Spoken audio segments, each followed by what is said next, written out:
Hi guys, welcome to another beer review. Today we're going over to China. Not going to go there again. I'd love to go to China. I'm not going to do the terrible Donald Trump impression. And we are going to, and you listen to this for a pinpoint, accurate, and politically correct pronunciation. So this beer is from the Guangzhou Nansha Zhujiang or Zhujiang Brewery. Don't know why I went into a little bit of a terrible German accent while pronouncing that. And this is the Pearl River beer. Now I did a very brief look online just to see more about the brewery, to be honest.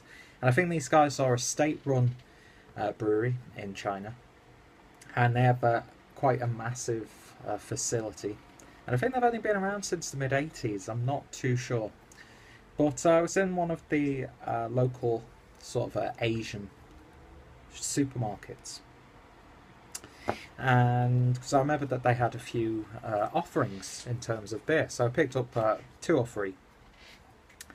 And this one starts because I've not even seen this one before, and I'm pretty sure most of you guys have, but I'm not sure who actually brought this in. It seems to be in French, maybe? I don't know. It might be brought in by a French company. I'm not too sure about the history and geographical aspects of life, but I'm not sure if there are any French parts of China. I'm not too sure. I'm sure someone like Jay over at Louisiana Beer Reviews would be, or anybody else who actually has intelligence, would be able to tell me a little bit more about the location of these guys. But yeah, this is clocking in at 5.1%, and it's pretty much a lager by all accounts. And Untapped has these guys listed as a microbrewery, but I'm not too sure if that's completely correct. But yeah, cool looking label. I love that label. I love the shape of it. I love the simplicity of it. It's got a real sense of crudeness to it as well, in terms of its execution, but it's just got a little bit of charm, and the bottle shape itself is really nice. You get the like indent or the embossed or debossed parts. Nice little cute label on the neck, and definitely a keeper in terms of the crown. So I've had this in the fridge for a little while. It's not too cold though, even though it's absolutely boiling outside. So you'll probably be seeing it getting really dark, then really bright, and I illuminate the whole screen. Apologies if you can hear the fan beside me, and I apologise if you hear outside noise, but yeah, it's one of those days. And while I was at the supermarket, because I'm totally for cultural appropriation, even though apparently now the UN are trying to make it illegal now. It's like, how does that work? I picked up some instant noodles. I absolutely love ramen. There's just something about ramen. I love it. I know it's not a proper representation of Asian culture or cuisine, but I just friggin' love those tasty instant noodles. Either add them as like a really simple soup, or cook them, let them go cool for a little bit, scramble some eggs, fry for a little bit of chicken or a little bit of mince, and then put it all together, fry it off, add loads of soy sauce, sesame oil, you name it. I just love those flavors, and yeah, there's something really satisfying about ramen noodles in terms of the texture, as long as they're like not overly cooked. So yeah, this is Nissin, and this is one of their soba, and this is the yakitori chicken, which is pretty much like a pot noodle, and it's really cool little design actually, because on the actual cap of the noodles, going into completely different territory here, it's got holes in, so you put your water in, you mix it all around, and then you pour it upside down and let all the water come out, and then you put the little sauce packet in, and then mix it round. So yeah, I could live off that stuff. I really could. Anyway, we're not here to talk about faux Asian cuisine. and cultural appropriation. We're here to talk about this beer, so let's get it in. I'm really enjoying exploring these sort of macro international beers. All of them pretty much going to the same style, but I like lagers anyway. I'm not going to lie about that. So I'm really enjoying this journey, and I'm getting to try beers that I've seen loads and beers that I've never even heard before.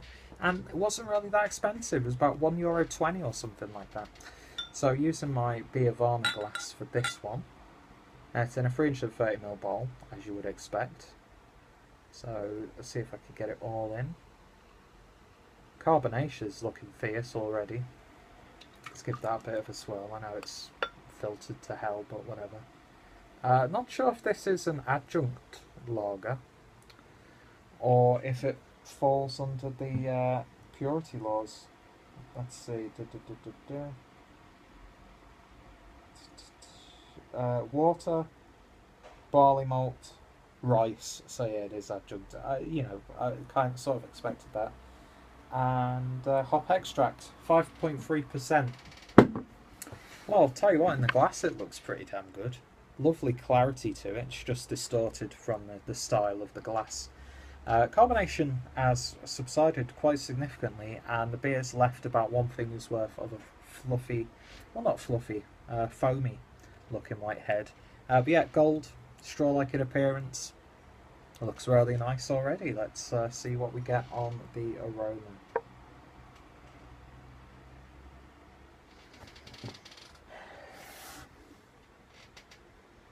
I can get that sort of like starchy rice character coming from this one.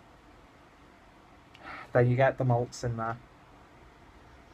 It's got that slight muskiness that I get from malts of this nature in beers like this. A little bit grassy, a little bit strawy, herbaceous tones. You get a bit of that hop extract bite on the back end. Lovely little bit of spicy notes. Just very subtle. Yeah, I've got to say, it smells really damn good. It's not, exploding out of the glass with aroma or anything like that, but there's no off tones, there's nothing offensive about it. It's a fairly standard smelling beer, even for one that has used extract. Even though, you could get really good beers that use extract. Anyway, let's see what it tastes like. Cheers, guys.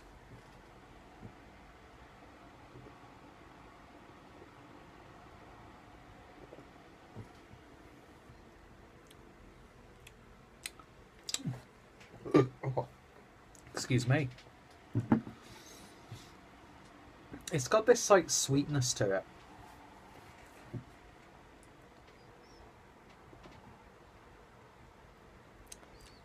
Has this sort of like the texture of like when you get cordial and you've not put water in it. It's not like thick or anything like that. It's still like light bodied, but it's got like this sort of gentle silkiness to it.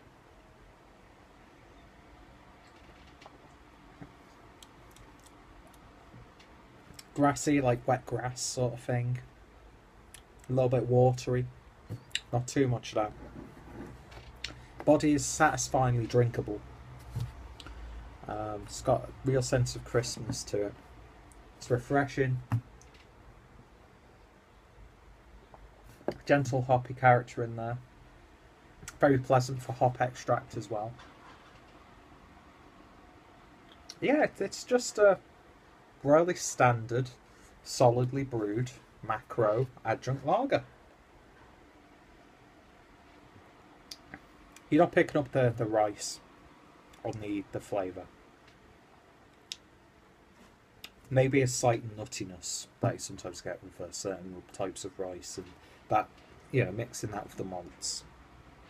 You sort of know that it's in there, but it's not a strong flavour or anything like that.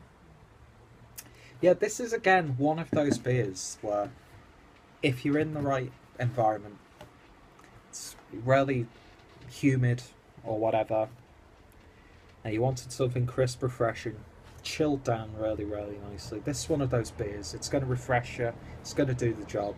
It's not one of those beers that you would really spend too much time analysing and picking apart, even though I'm doing that on camera. A little bit gassy, I will say that. And let me just have a quick taste of my noodles.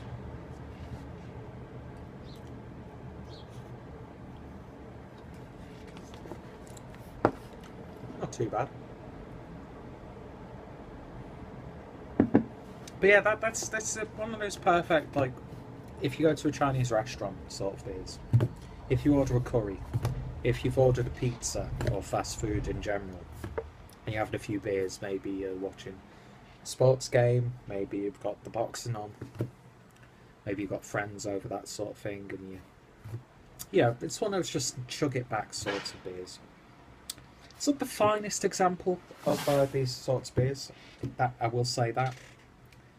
But there's nothing really too upsetting about this beer. In the same way, there's nothing really too exciting or exceptional about it.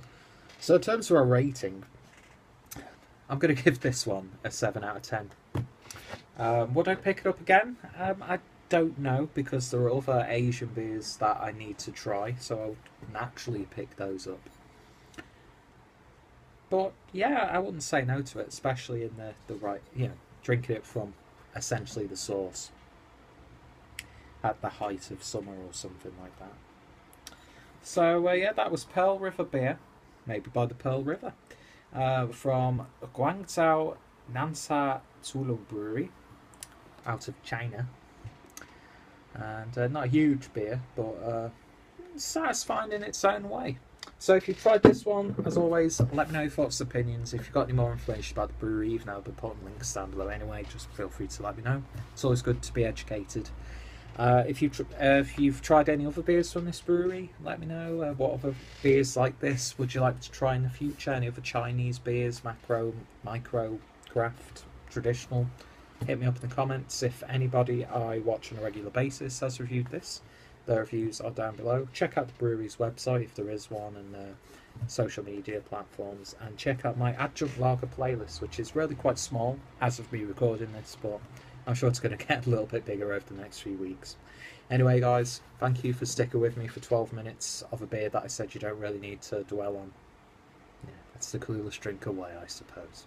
Thank you guys for watching, and I shall hopefully see you all later. Later? I need to eat these noodles.